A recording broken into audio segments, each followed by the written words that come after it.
ગાંધીનગરમાં મુખ્યમંત્રી ભૂપેન્દ્ર પટેલની અધ્યક્ષતામાં કેબિનેટની બેઠક મળશે. સવારે 11 કલાકે કેબિનેટની બેઠક મળશે. ઉનાળામાં પીવાના અને સિંચાઈના પાણી વિતરણ અંગે સમીક્ષા કરાશે. માવઠા અને વાવાઝોડામાં પાક નુકસાનની સંદર્ભે પણ ચર્ચા થઈ શકે છે.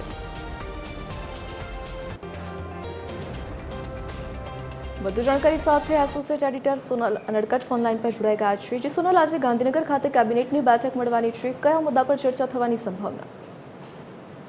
આજે મળનારી કેબિનેટની બેઠકમાં સૌથી જ્યારે ઉનાળાની છે ત્યારે પીવાના અને સિંચાઈના પાણીની વિતરણ વ્યવસ્થા અંગે સમીક્ષા કરવામાં આવશે.